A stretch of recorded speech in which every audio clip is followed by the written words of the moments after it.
guys, this is Tatum. And this is Sydney. And welcome to the fourth episode of the Welcome Table. Today we are very excited to be sitting down with Ella Turenne, who is a Ph.D. student at the Visual Arts Department at UCI. And she has also published various articles, poems, and is the host of 2 podcasts. And yeah, we're just really excited to be sitting down with a 21st century change maker. How are you today, Ella? I'm great. Thank you so much for having me. How are you both doing? We're both doing good despite the blazing heat.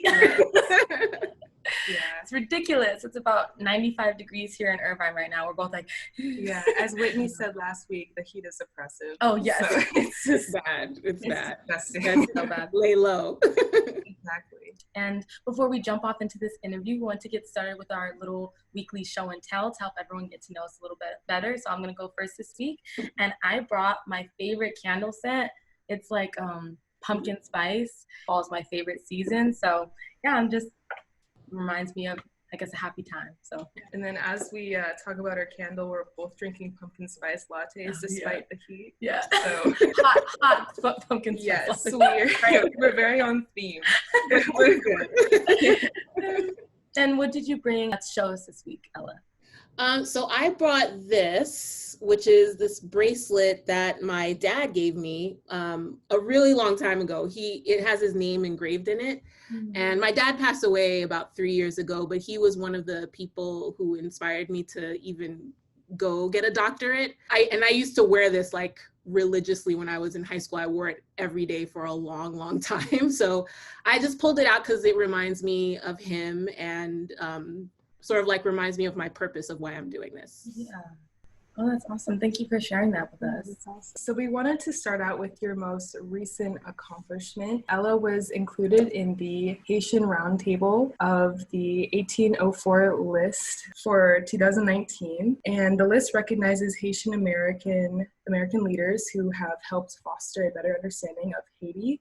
And we wanted to ask you, what was that like, being honored in that way? And did the honor come as a surprise, or were you pretty aware of your influence within the Haitian community? People nominate you anonymously, so you don't know when you're going to be nominated. And I was definitely not expecting it. I had been watching the 1804 list for some time because it includes so many amazing people who range from people who are in politics to people who are in the arts to people who are in sports.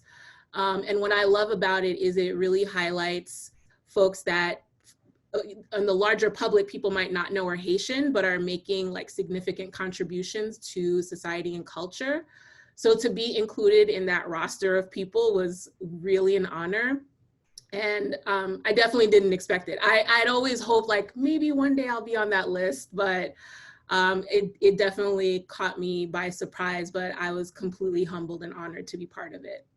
Yeah, that's amazing. The impact of that you must be so proud, you know. On that note, would you consider yourself a role model for Black women?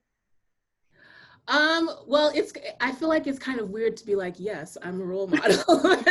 I guess I just try to live my life as authentically as possible and try to sort of like live by my values and be passionate about what I believe in. And hopefully that will be a model for other women, other Black women to do the same. Mm-hmm. Because to me, like that's the only way that I can see myself living is to be true to who I am. But I do know that that's not, I mean, even for me, sometimes that's been hard. Right. And especially living in a country where there's so much anti-Blackness, it can be really hard to be who you are and to stand firmly in that. And so I do hope that if I'm able to do that, that other women will see, other Black women will see that it's okay for them to do that as well. Mm-hmm. Do you consider that a part of your purpose? When you were talking about your bracelet, you were talking about your father and how he inspired you to get your doctorate, and just kind of rounding out this idea of purpose. Do you consider that a part of it? Yeah, my dad was a dentist and he was also an immigrant. So growing up, I watched him work really hard for what he had and coming to this country, you always face a lot of barriers, right? You have to learn the language, you have to learn the culture. And when my dad came here in the 70s, you have to imagine that it was like right after civil rights. And there was still a lot of things that were happening to Black people. So being a Black person from a predominantly Black country and coming to America where being Black means a different thing is also something that Black immigrants have to adjust to. So if you think about just like the courage that it takes for somebody to make a life for themselves despite all of those challenges, to me, it's really inspiring. And so the fact that he always fought hard, that he was there for his community and his family, like I want to be the kind of person that does that as well. And to ensure that I think at the base of everything, I'm a storyteller. And as an artist, like that's my medium. And so I want to tell authentic stories. I want to continue to tell stories that reflect the truth and the richness of Black people, regardless of whether it's in America or reflecting the stories of folks who are in Haiti and from Haiti. Regarding inspiration and your field of study, I suppose, how did you get into this? Like, what was the first like project or article that you worked with? Well, my story is it's winding and interesting. Growing up, I used to draw. Like drawing was maybe like my first medium, my first artistic medium. And I used to, when I was little, they used to send like these catalogs, these hand-drawn catalogs. Like now it's all photographs, right? But before, when they would send catalogs for like department stores and clothing stores, they would be hand-drawn images of the clothes and the models. And so I would take them and try to mimic them and to create my own models and my own catalogs. That was how I first entered into drawing. And then when I got to high school, I was on the speech and debate team doing drama. And I only did that because my best friend at the time was on the team. And she was like, you should do this. And I was like, all right, I'll try it. So I very much like fell into that by accident, but I kind of fell in love with it. And so that's how I entered into both of those arenas. And then in college, I minored in both theater and visual art. So it's always been like, those things have always been a part of me from when I was a young age. And then I think when I got out of grad school, I wanted to find a way to sort of like bridge my artist self with my social justice self. You know, I went to social work school and studied community organizing. And I was like, okay, well, like my mission has to be to like make change in the world, but can I do that through art? Can I do that as an artist?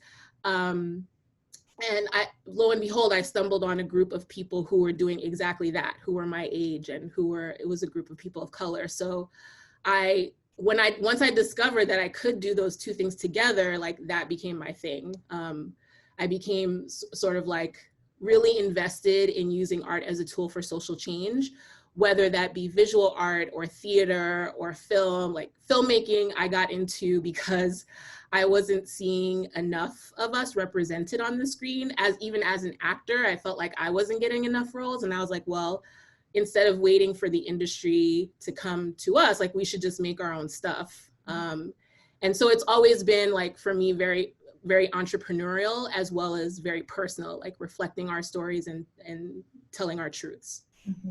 Mm-hmm. Yeah, and what was one of the most rewarding moments in staying true to yourself within your professional and creative career? I think the first book that I published was called Revolution. And it was right after I had gotten out of grad school, like soon after. And at that point, I hadn't really known a lot about Haitian history. And I knew a lot about culture because I grew up in that culture, but we weren't taught history in school. And unless you were getting history lessons from your parents, some of us were and some of us weren't. So we got some things, but like a real detail of the Haitian Revolution and all the players, like we knew their names, but just how it happened and how it came about, all the politics surrounding it. We weren't taught that in school. And so once in 2004, that was the bicentennial of the Haitian Revolution. And I thought to myself, well, what contribution could I make to the culture to celebrate this moment? Because it's pretty historic to celebrate the 200th anniversary of the first Black Republic. So I thought, okay, well, I could like gather all my friends who are artists and poets and compile something that really tells the story of the Haitian Revolution, and celebrates it and educates people on what happened in a way that, like I said, I hadn't gotten. So that's what I set out to do. And I really don't know. Sometimes I look at it and I'm just like, what possessed you to do this thing? And I was kind of like, it was like this blind ambition for a year, like working on this thing from scratch, from like, I had never published a book. Nobody told me how to do it. So I was just collecting information, figuring out, designing it myself, putting it together. And I fortunately found a Haitian-owned publishing company that was willing to partner with me to do it. So, but by the end, when I finally released it, that was like one of my proudest moments, because it was really at the heart of what I think art can do with, educate, celebrate, highlight the stories and history of a culture. And also I got a chance to meet new artists and really highlight their work, make their work visible, which is something that is also important to me. Awesome. I would say that, and also my one-woman show are the two that I'm the most proud. Tell us about your one-woman show. So Love, Locks, and Liberation is my one-woman show, and it's about my obsession with hair. As Black women, I'm sure you all can attest to that. Yes. About the like journey we have with our hair, and sort of like our experience growing up with that. And the show is about sort of like my personal hair journey and all of the different styles that I've experienced and the politics around it. I bring up historical figures around it, but also it's really about self-acceptance and trying to figure out who you are in a society that's trying to tell you who you should be and what you should look like, and putting all that aside and really loving yourself regardless of what you look like.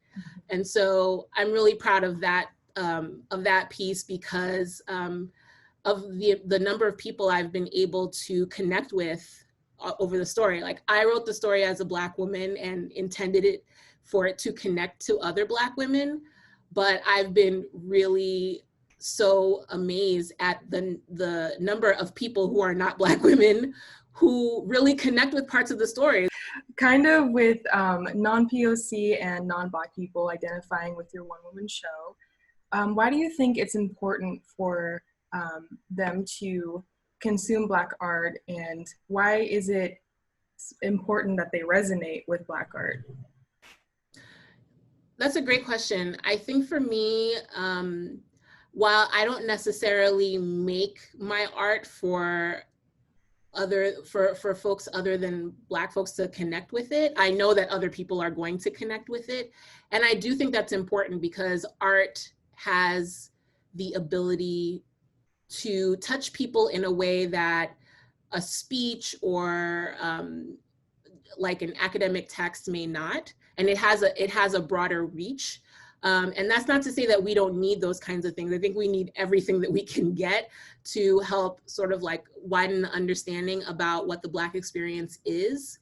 And many of us who are artists and who happen to be Black artists, we're making art because it's that we have something to say. We have a story to tell. We have a message we want to get out. And so for folks who are not POC or not Black to really connect with that, I think is important to deeper the understanding of what it is like to be Black. Not that you're going to get a full understanding, right? But it may be something that's a conversation starter, or it may be something that gets somebody to do some more of their own research and get themselves educated about a piece of the Black experience, right?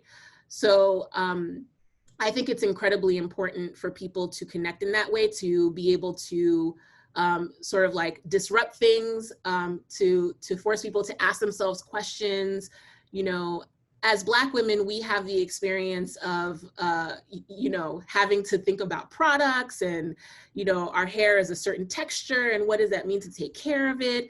But we're not necessarily the only ones who are going through this, right? But at the same time, you know, there are all of these stereotypes about hair and about Black women's hair. And so having people get a deeper understanding of the complexity of having Black hair, I think is important, because Black women and Black men are discriminated against for their hair. You know, there's the Crown Act that's going around now, which I really love, which is trying to end hair discrimination. It's been passed in California and New York. It's making its way into the federal system. And some people may be like, well, what's the big deal? You know, like, it's hair. It's, you know, like, who gets, because they haven't experienced that discrimination. But in my play, like, one of the vignettes that I have is when I did have locks and I tried to go through TSA one time, I was stopped, and because they wanted to look through my locks, like as if I was hiding something there, right? Your hair? In my hair, yeah. Like, they stopped me and I had to go aside and they had to like wand me down. And I was like, this is ridiculous. Like, and then I discovered like other women had experienced this too. And somebody who doesn't have locks will never know what that's like, right? So that's why art is important, because rather than just to tell you, which it sounds ridiculous, but in the play, I actually acted out and show what it was like and show my reaction to it. And that hits you deeper than just explaining to you what happened. Exactly. Like, people are able to engage on a deeper, more personal level with it being acted out in front of them. That's totally amazing. On that note, I wanted to ask, what is the importance of understanding cultural appropriation and how deeply that affects the African American community? I think it's really, really important. And I know that, again, if it's not your experience to understand what it means to have your culture appropriated, it seems like it's just a flippant thing or something that is not that important. But when you have cultures, ethnicities who value something about their culture, whether it's a hairstyle or a way of dress, or a type of music, right, that is deeply embedded in their culture, whether it's for cultural reasons, for historical reasons, for spiritual or religious reasons, like sometimes those things are sacred or they have some kind of like political or historical tie. And I think it's very painful for these groups to see then their culture being mass marketed and sort of like showcased by other ethnicities or other groups, when it's not at the very least acknowledged and appreciated by those groups. I think that's the key too, is it's not just that you might wear something from another culture, but are we able to really contextualize it to help people understand and honor where it originally came from? So you're not taking it on as something that you just came up with one day and it looks cool, right? But I think that's the key. Like, no one would like it if they had a great idea and it was dope and somebody just stole it and was just like, yeah, I just decided to do this today. Everybody wants that acknowledgement, especially when it has like deep cultural resonance for you. Right. Someone taking it and has no idea like the story behind what they've taken. So yeah, it's the difference between box braids and boxer braids, you know? Right. Yeah, it's like you know where that comes from. Yeah, and I think that's why your show is so important, because even when you were talking about the TSA moment, I mean, just showing the power, but also like the trauma behind what it means to be a Black person and to struggle with your hair, but also to have like a loving relationship with your hair. That's so important for people to see. You were talking a little bit about this idea of mass marketing, and we also wanted to ask you, how do you stay like authentic to yourself and your own work when creating a piece of art that you know is going to be consumed by mass media? That's a really good question, because you know the thought does enter your mind, and even if I make a piece and I'm speaking directly to a certain group of people, I know that other people are going to see it. And so I think for me, as long as I am being true to the work, even if that's uncomfortable, because it may even be uncomfortable for me, right, to reveal a truth about myself. Like in the show, I talk about my dad who passed away. I talk about being bullied. Like these are things that I like rarely talk about in public. I don't really like share that on a regular basis. So allowing myself to be vulnerable because I know it's going to serve the purpose of the story is one way I think about it. And it just requires some courage sometimes, because I have to think of my larger goal. Like if my goal is to tell this story, I have to do that in a way that makes sense and is going to resonate. Because at the end of the day, I also have had young girls who have seen the play, right? And they may be going through this. I'm writing this in my mind. I also was thinking, like, if a young woman sees this, I want her to be able to be like, okay, like lots of people have gone through this, what I might have gone through with being bullied or being told that I should wear my hair this way or that way. Mm-hmm. And somebody came out of it okay. Mm-hmm. And they figured out, like, I'm still figuring it out too. Like I have days where I'm just like, what's going on? But at least, like, you don't have to be beholden to all of that, right? So when I'm writing it, I may be writing it for that young girl, but if somebody else is watching it who may have an opinion that's maybe contrary, I try not to think about that, because they're allowed to have their opinion. They're allowed to think whatever they want about my art. My job is to just be as authentic and real as possible. And as long as I do that, then I feel good about when anybody says they may not like it. That's okay. I mean, it's there for a dialogue. It's there for people to critique, to think about. And I think, again, going back to our earlier conversation, like that's the power of art, that it does have the ability to spark these debates and these dialogues and these critiques. And I think that's important. Mm-hmm. Yeah. And then on the subject of being a creative, that was great advice that you just gave. And obviously your art spans abroad many mediums, like being a journalist, being a Ph.D. student, being a poet, being an actor. Do you have any advice for other creatives who are hoping to achieve just like a sliver of what you've achieved within your life? Like, how does one really fully go into their art making process just completely uninhibited, or is that even possible? Oh yeah, it's totally possible. For me, like, art making and being a creative is a necessity. It's not kind of like a side project or something that I do in my spare time. I made a decision a long time ago to be an artist. And I think that really was the time. And I said it aloud, and I said it to other people, which sort of like held me accountable to that. Because once you declare something, there's a very different feeling to it than if you just like keep it to yourself the whole time, right? Because you can always go back on that.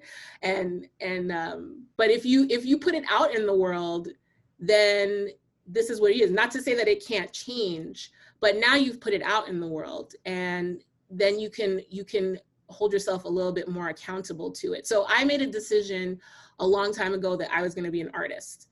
I didn't say I'm going to be an artist because I want fame and fortune.